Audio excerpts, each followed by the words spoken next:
My name is Ciara. I'm the supervisor guide here in Kilmainham Gaol. So really it's my job just to welcome you to the East Wing of the jail this evening and just to really do some very quick housekeeping duties. So we are going to join East Wing and there's two exits in the unlikely event that we need to evacuate the building. There's an exit just down here to my left and there's a second exit to my right. You'll see some of my colleagues in black hovering around, and they're there to help you if you require any assistance this evening. At this stage, it might be a good idea if everybody can switch their phones to silent or switch them off completely. And then finally, I just would like to introduce you to the chairperson of the Ypre Ledwidge Society, Mr. Liam O'Barra. That's what I meant, his father. Liam O'Barra.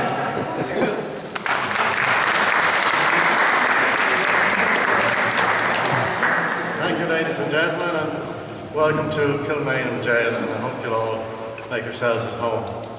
You know the two exits. We have a gala evening for you, an evening of all sorts. We have a few actors here, some professional, some not, and we have poets, we have some singers, so you don't know what you're going to get. But we also have a very special guest to begin proceedings. He's a long-time member of Dublin City Council and a member of Sinn Féin, but most recently he is your current Lord Mayor of Dublin, and his name is Micheál McDonagh. Welcome.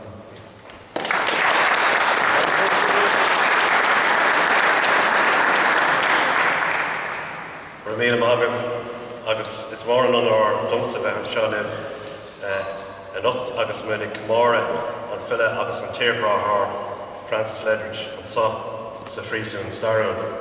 Mullen Coleman Ledwidge in Chicar, as an uber atá dainte agah le bliain to nuas. Is mar Phila ar ein rodella before doing Cuvnu Francis Ledwidge. But hubbistuck on Rudé before sé boss, ar an lá seo, Kate Blian o'hin. Derek mar a sé tubisteach ar cuireadh a cáirde, Philly an area amach néidir b'séide, chun bás sa phríosún seo, agus ar nói in London, agus Cork. Cé go raibh sé ag trid in Aram Imperúla, ní dóilm go raibh sé ag gceist riamh ag Francis Ledwidge, an imperach sin a Cork chun cín. Ar dús gan áiris, bhí sé den túram go raibh sé ag trid ar son na hÉireann. Faoi dhearra, go léir go raibh sé ag trid ar son a gomráideathe, Owen, agus hic sé go mbeadh trid na hÉireann sa bhaile chun seo in Éireann. It's a great honour to join you in this most historic and poignant place on the centenary of the death of Francis Ledwidge. Francis Ledwidge deserves to be remembered primarily as a great poet. His death ended a promising literary career and a life that surely would have been lived at home in Ireland and as a part of the national cultural revival. Ledwidge's poetry captures in concise yet deeply resonant lyrics his love for the Irish countryside, especially his beloved Cúntaí na Mí. It also speaks of a deep patriotism, that patriotism which led him to fight in Flanders, believing as he did, as did thousands of others, that he was serving Ireland. His death in France was a tragedy, just as the executions of his friends, the 1916 poets, was a tragedy when they were put to death in the Stonebreakers' yard here in this jail. So it is appropriate and poignant that we remember these poets together here in one of the most sacred places in Ireland. Thomas Ashe, who died on hunger strike in 1917, 2 months after Ledwidge, wrote earlier that year that a new Ireland had arisen in the aftermath of the 1916 rising. To read the poems of Francis Ledwidge after the 1916 executions is to see another poetic manifestation of that change. He was deeply moved by the bravery of the Easter week insurgents and appalled by the executions. And looking through Liam's collection of Ledwidge poems for the Kilmainham Tales series, I noted several which I don't think I'd seen before in relation to Joseph Plunkett and Grace Gifford and their wedding, and it was poignant to just look across there at Joseph Plunkett's cell. Roger Casement was prophetic at the start of the First World War when he said that young Irishmen were being induced to join the British Army to fight for an illusion of home rule, for what Casement called a promissory note payable only after death. Tens of thousands of Irishmen were sacrificed on the altar of both so-called constitutional nationalism and unionism in what was, without question, an imperialist war. Ireland was pulled into that war only because of the then regrettably unbroken connection with England, and Irishmen were sent to fight Germans, Austrians, Hungarians and Turks with whom we had no quarrel. Francis Ledwidge had much in common with another artist, another Francis, the German painter Franz Marc, who perished in May 1916. These two young artists, put down before they could reach their prime, had more in common with one another than they had with the warmongering collection of emperors, kings, aristocrats, capitalists and field marshals who sent millions to be slaughtered as cannon fodder. It is right that all sections of the community should have the space and the respect to remember their dead. For that reason, as Ard Vera, I recently attended the British Legion commemoration at Island Bridge, as previous first citizens of Dublin have done. That said, it has to be recognised that there are many, many people in Ireland who have ancestors who died in the First World War, but who do not find the British Legion an appropriate body through which they would commemorate their relatives, and they do so in their own way and in various ways. And those people deserve space and respect also. Just last week, on the 26th of July in the Mansion House, we honoured another death centenary, that of William Partridge, trade unionist, socialist, citizen army leader, Republican soldier in 1916. Partridge died after imprisonment in England, and Partridge and Ledwidge are very likely to have known one another. Their deaths occurred but a few days apart. Both patriots, both men who would, I believe, have played a key role in the struggle for Irish independence had they lived. Because I have no doubt, from all I have read of Ledwidge, that he would, on his return to Ireland, have thrown his lot in with the independence movement, as so many of his fellow Irishmen in the British Army did after the war, and indeed a section of that movement that is often neglected and forgotten. Of course, we cannot know any of this for certain. What we have definitely is the poetic legacy of Francis Ledwidge. I commend the Inchicore Ledwidge Society for all your efforts, and I will conclude with this short poem from Ledwidge, one of his tributes to the insurgents of 1916. It's called O'Connell Street. A noble failure is not vain, but hath a victory its own. A bright delectance from the slain is down the generations thrown. And, more than beauty understands, has made her lovelier here, it seems. I see white ships that crowd her strands, for mine are all the dead men's dreams.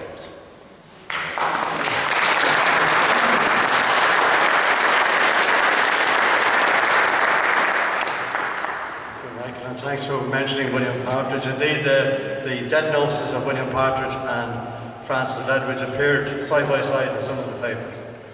And Partridge is a great hero of Inchicore also. I have a very illustrious list here. And some of you are on it. So the first person, I remember one of my favourite groups of the 70s was actually one of our own groups, Horselips. And this man back then was the drummer of that group, Eamon Carr. He's since gone on to be a journalist, and he writes poetry. And Eamon is here to read something for us. So Eamon Carr.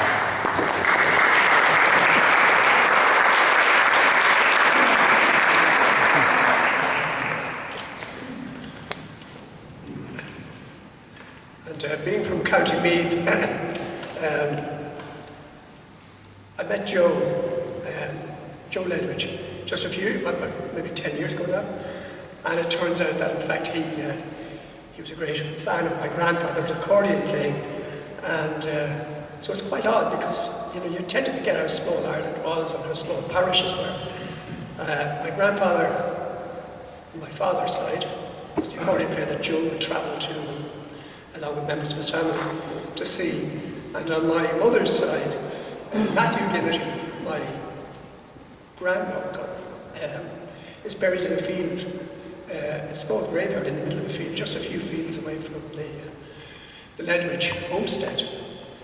So we're all sort of connected. But anyway, it was November 1998. I went out as a journalist to cover the unveiling of the round tower at the Peace Park outside Ypre.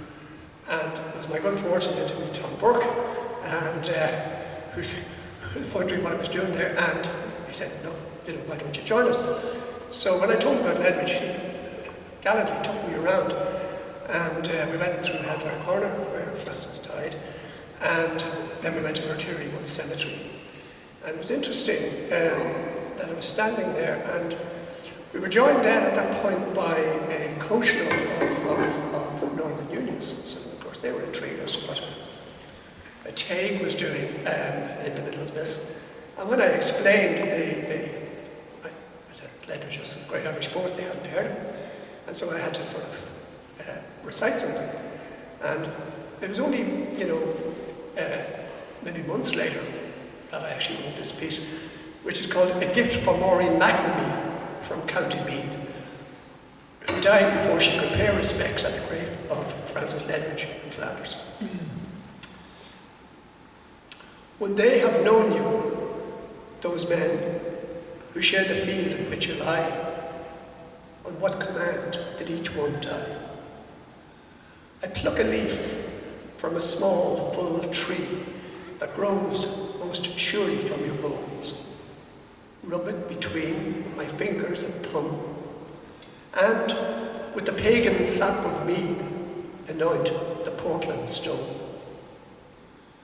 Blade of compassion, the November sun hangs drained above a flattened land, as a perishing breeze blows across the graves. Our connection made, I sing your words. He shall not hear the bittern cry in the wild sky where he is lain. And as through a veil, a voice that is not mine stops others in their tracks, reducing time to a flickering eye, a moist lip, a pulse, a duty done.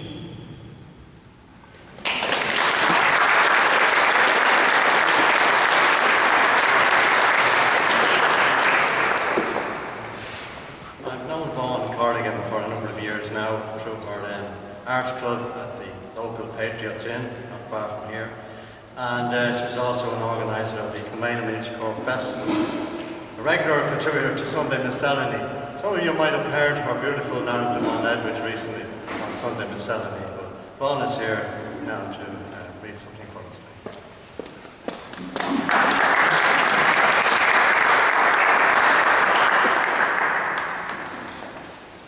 Thank you. It's an honour to be here. Spring love. I saw her coming through the flowery grass. Round her swift ankles butterfly and bee blent loud and silent wings. I saw her pass when foam bows shivered on the sunny sea. Then came the swallow crowding up the dawn, and cuckoo echoes filled the dewy south. I left my love upon the hill alone, my last kiss burning on her lovely mouth. I'm going to read for you the short piece that I wrote for Sunday Miscellany. Most of you here probably know a lot of the details, but I'll just share it with you anyway. It was some years ago that my interest in Francis Ledwidge developed. I became friends with the historian and poet Liam O'Mara, whose detective work had led to the discovery of 66 unpublished Ledwidge poems. Liam told me once, Ledwidge's whole life is a poem. Soon after this, in Trinity, where I studied as a mature student, Professor Gerard Daw was my lecturer. Daw produced an anthology of Irish war poetry and is a fine poet himself. With an undertone of rage at the futility of war, he highlighted the tragedy of losing one of our very greatest poets before he could mature. Recently, at the Inchicore Ledwidge Association's annual ceremony, I met Robert Ballard, the iconic artist whose designs were on our currency for decades, and saw the portrait that the association had commissioned him to paint. Caught between two worlds, the pastoral Meath countryside and an apocalyptic battleground, Ledwidge's soulful brown eyes are fixed on home. Whatever way I turn, I find the path is old unto me still. The hills of home are in my mind, and there I wander as I will. I visited Ledwidge country to understand the deep connection between place and poet. Of all the places for an Irish poet to be born, the Boyne Valley surely provides the richest diet for dreams. Imbued with the ancient history and myth, every stone seems significant. It's early summer. The voluptuous fields are laced with hawthorn blossoms. The wide River Boyne, tamed by 12th century weirs, is lined with immense horse chestnut trees swaying their flame-shaped white flowers. All along the riverside, the hedgerows twitch with birds. A blackbird on the gatepost lets out its thrilling song, inclines his little head to listen for a response, then dives back into the shadows where the female waits. Sweet by the river's noisy brink, the water lily bursts her crown. The kingfisher comes down to drink, like rainbow jewels falling down. And when the blue and grey entwine, the daisy shuts her golden eye, and peace wraps all those hills of mine safe in my dearest memory. The riverbanks are just as they would have been when Francis and his best friend Matty Laguna went walking.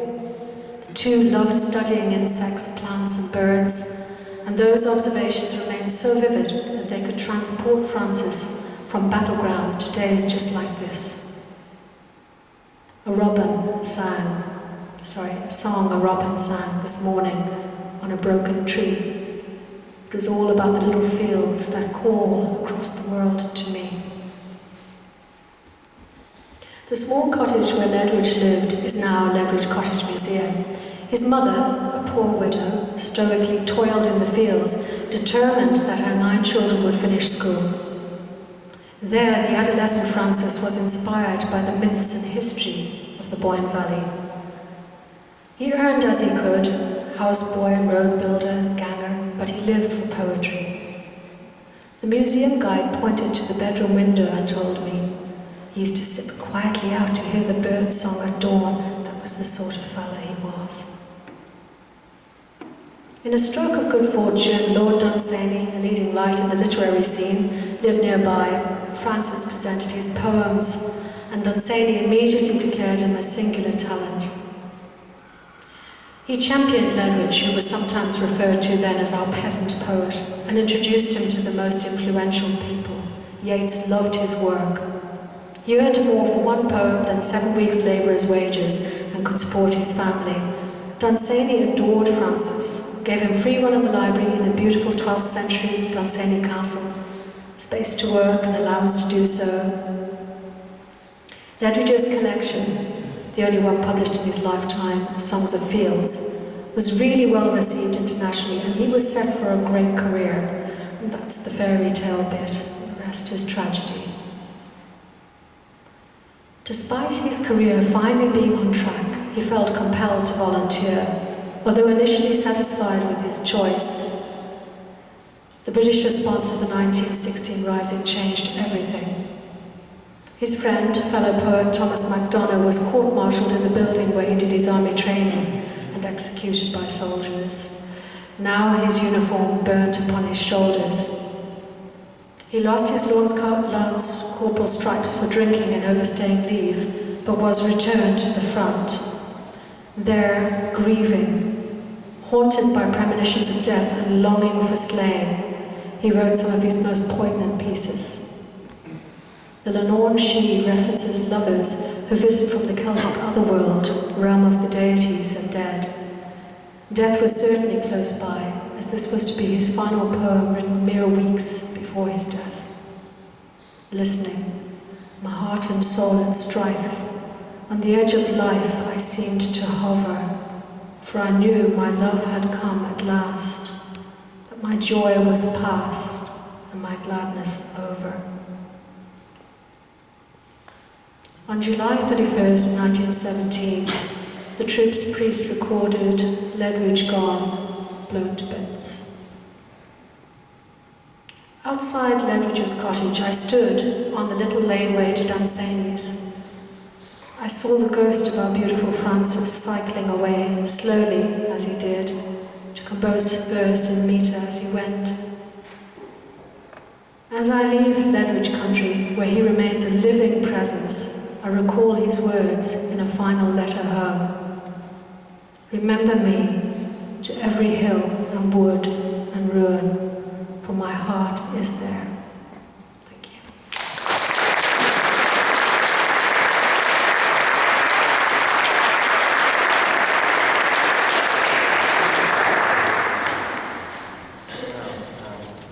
I've only recently met Mick Judd. Mick is an actor of stage and screen, and he's shortly to do a one-man show on Oscar Wilde and Bewley's Cafe in September. So I want to welcome Mick Judd.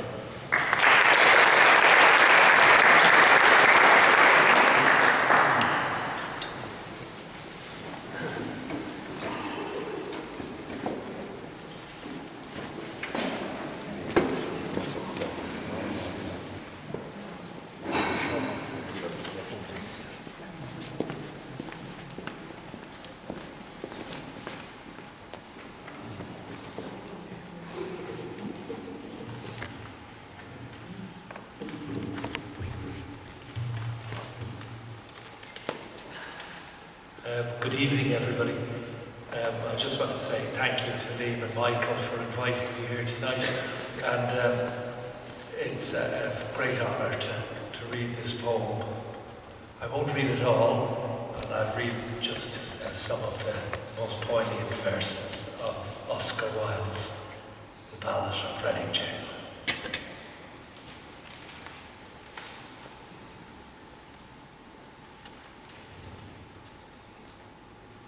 He did not wear his scarlet coat, for blood and wine are red, and blood and wine were on his hands when they found him with the dead, the poor dead woman whom he loved and murdered in her bed.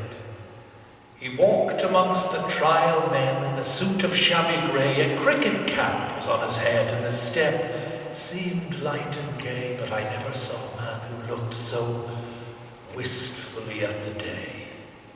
I never saw a man who looked with such a wistful eye upon that little tent of blue that prisoners call the sky, and that every drifting cloud that went with sails of silver by.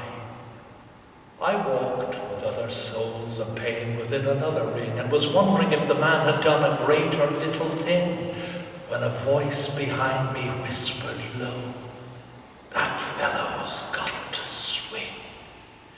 Dear Christ, the very prison walls suddenly seemed to reel, and the sky above my head became like a cask of scorching steel, and though I was a soul in pain, my pain I could not feel. I only knew what haunted thought quickened his step, and while he looked upon the garish day with such a wistful eye, the man had killed the thing he loved, and so he had to die.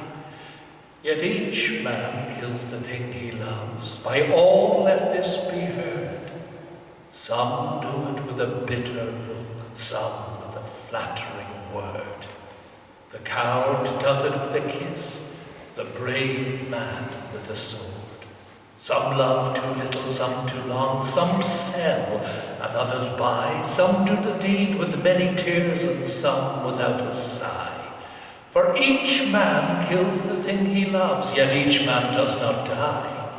He does not die a death of shame in a day of dark disgrace, nor feel a noose around his neck, nor a clock upon his face, nor drop, feet foremost through the floor, into an empty space.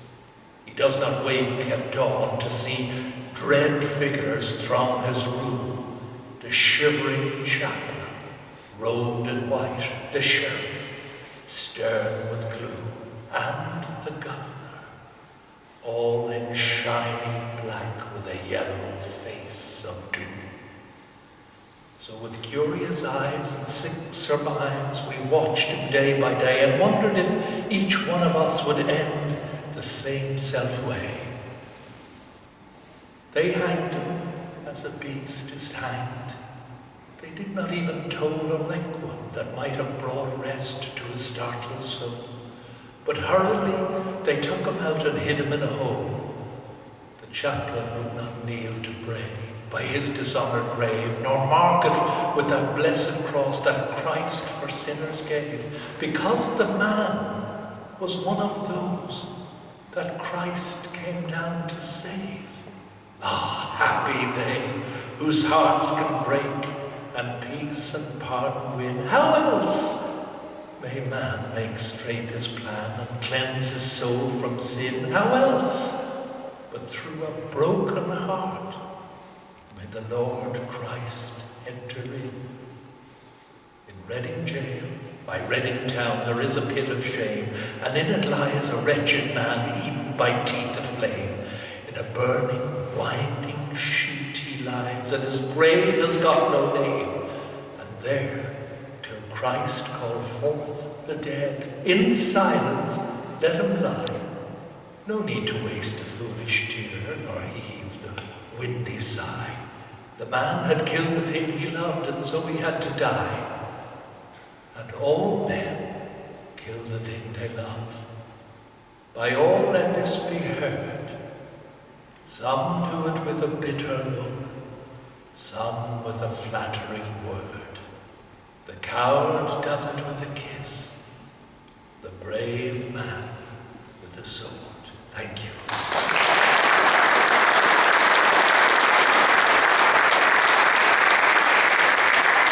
I just want to dedicate that to Leo McCaffrey.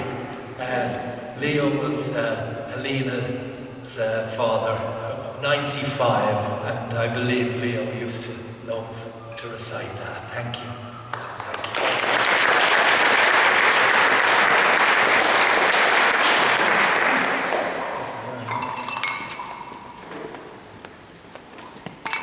Well, next up we have a man who is a true entertainer and also a personal friend and drinking companion.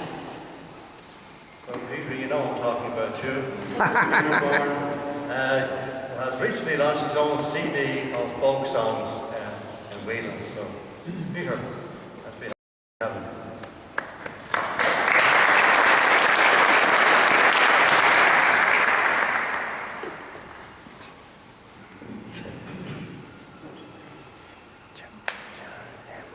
Thank you. Thanks very much. It's great to be here. I just feel an honour that Liam and Michael have asked me to try and sing these songs, please. And I think the two of them are great for getting all of this organised. For the whole week,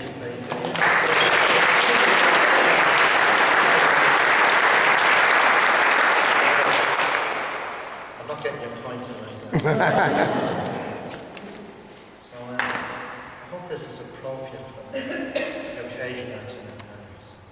Let's try this. It's The Briar and the Rose. Here we go.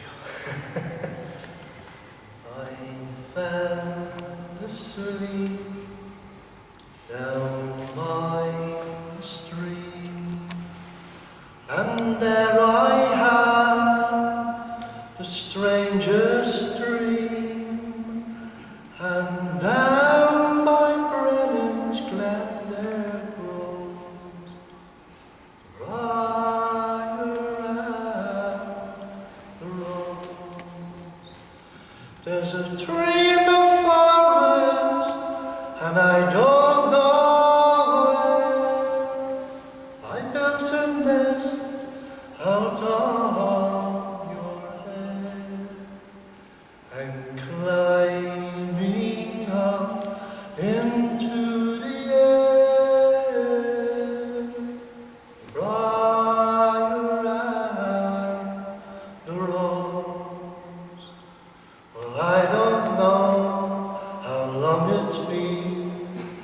since I was born in Brennan's Glen, and near the end of spring there grows right around the rose. I picked the rose one early morn, I pricked my finger on a thorn. It had grown so close, its winding home right around the rose. I tried to tear them all apart, I felt a bullet through my heart, and all dressed up in spring's new clothes, right around the rose. And when I'm buried, and in my grave, tell me, so I may know. Your tears may fall to make love grow right around the rose. And when I'm buried and in my grave, tell me, so I may know. Your tears may fall to make love grow right around the rose. Thank you.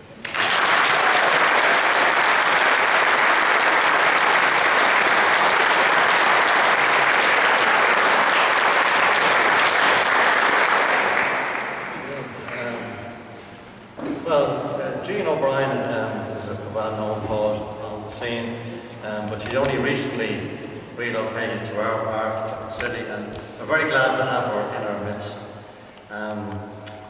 She has a recent poetry collection is entitled A Fish on a Bicycle, and she is also a regular contributor to Sunday Miscellany. So, Jean O'Brien.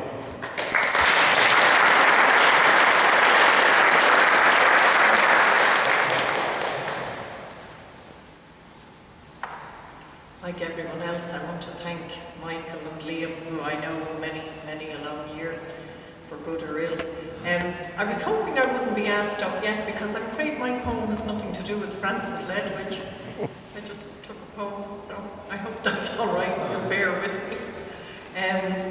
The poem I chose to read is called On Shilling Hill Beach, about the disappeared. There's been a lot about them in the news lately. Seamus Ruddy's body was found in France. I had met Seamus on a number of occasions years ago, and this one, Shilling Hill Beach, is where they found Jean McConville, who, as you know, was the mother of 10 children and was very, very sad. So I read the poem. Oh, the bells of hell go ting-a-ling-a-ling for you, but not for me, from the dead soldier, Brendan Behan.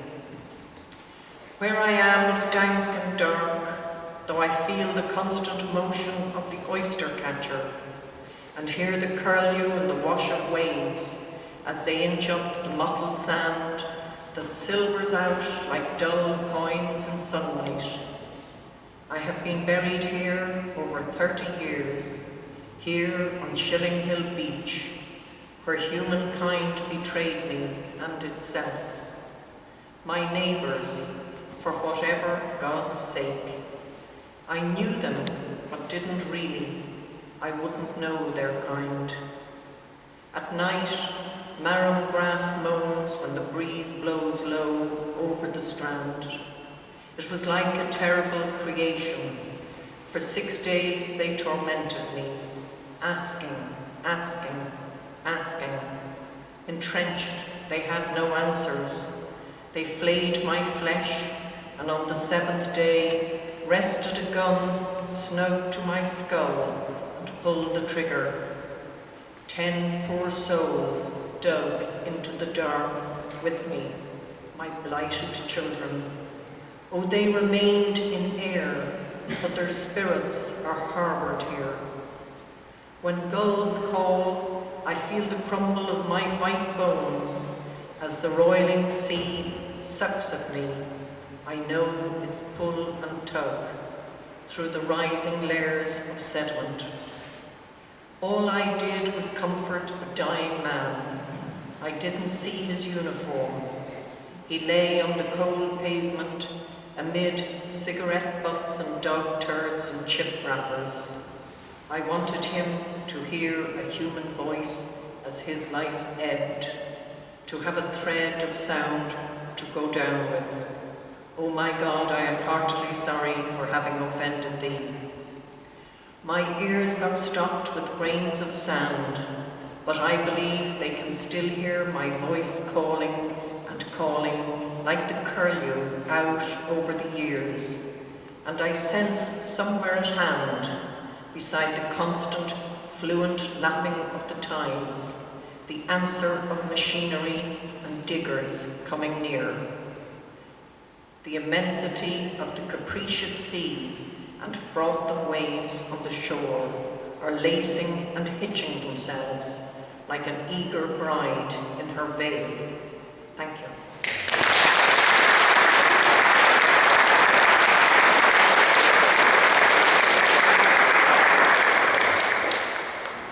So one of the things that we do every year is we hold an international poetry competition, and this year will be the 19th year. And when you consider that before that, our syllables workshop ran for 10 years. For almost 30 years now, we've been running poetry competitions. The next two readers are very much linked to our competition. The first, one of our most regular contributors, rarely misses a year. She's won it twice, and she's been runner-up on a number of occasions. So it's no surprise to me that to see her rise to fame in recent times. So, Catherine Ann Cullen.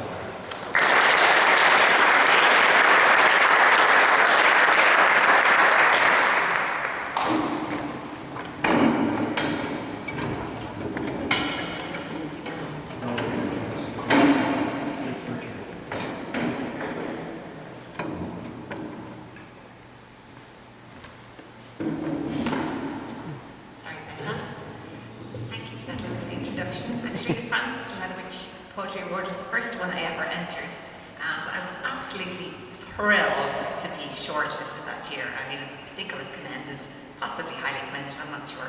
But it was such a great feeling that I've entered every year, and I'm glad to have won a few times. Michael had asked me, because so many people are reading tonight, would I sing a song that I wrote for a cabaret last year about the women of 1916. So I don't have a guitar strap, so I'm going to put my leg up on the stool to sing. And I hope you enjoy the song. It's sort of a street ballad style, and it was to try and reclaim, the show we did was called Estrogen Rising. It was kind of to try and reclaim the women of 1916 in the commemorations, partly because in the Abbey there was so little happening about women or by women. And so a lot of women were involved in the show, and a few men too.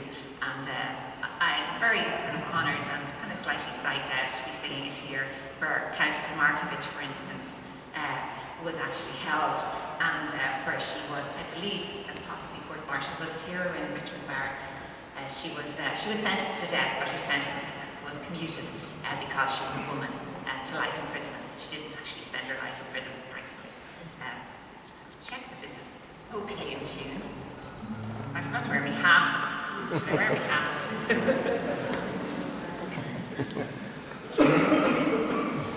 This is part of my costume for the shows. I think, get the hat on as well. Let's see if this is okay. Can you hear the guitar okay? Yeah. Tell me, where did the women go when the men marched into the GPO? Well, Catherine Byrne, when a man said no, she looked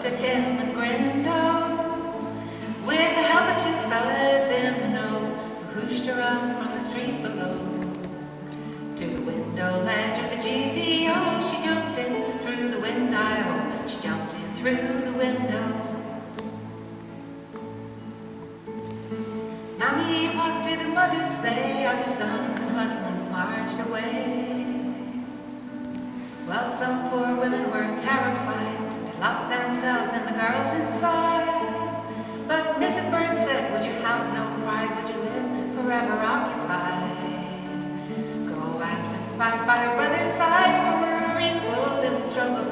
We're equals in the struggle. Granny, what was your position when the fellas hoarded ammunition?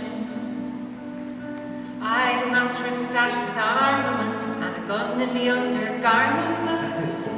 I had seditious notes in a pile of hair tucked into a hand so debonair. And I wore a smile and an innocent air as I passed the British soldiers, so as I passed the British soldiers.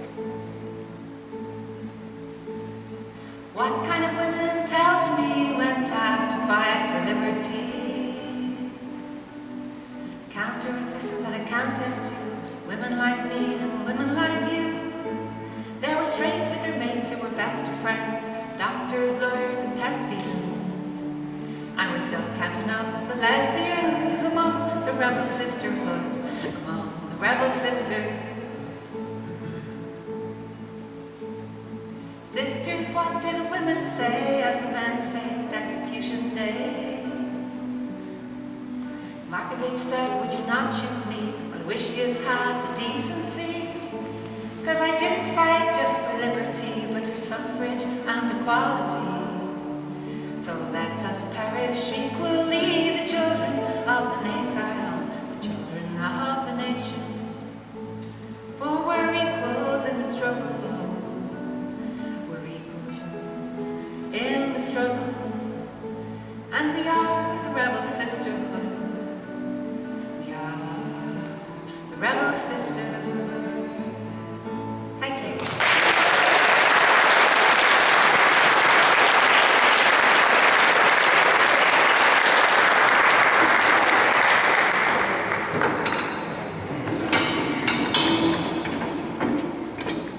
To answer your question, Catherine, when the Countess arrived at Richmond Barracks, she was seen speaking to some of the other women prisoners, and an officer recognised her and he said, that was a troublemaker. And he had her removed to Kilmainham so that she wouldn't contaminate the other women. And she was brought up subsequently in evidence for her court-martial. There's a lovely photograph that appeared in a French magazine at the time called The Mirror. So our next reader now was the first winner of our Francis Ledwidge Poetry Award, and her name is Mary Turley McGrath. She has a few collections since then to her name. So Mary Turley McGrath.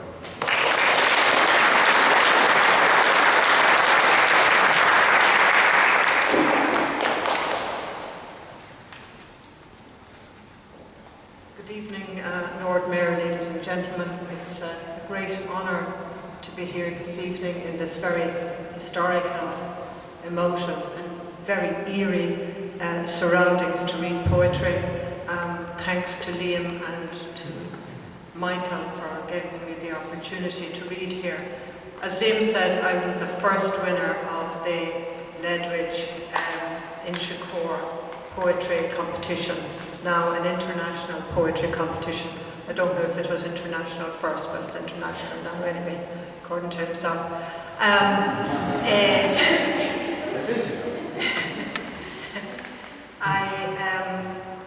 When I submitted this poem, I hadn't been writing poetry for too long, and we had a writers group in Letterkenny called Errigal Writers, and one of the people who came to read for us was a poet from Killybegs called Noel Vile. And at the end of the poetry workshop and reading, she said, send your work out to competitions and you'll find out how good it is, or if it's any good at all.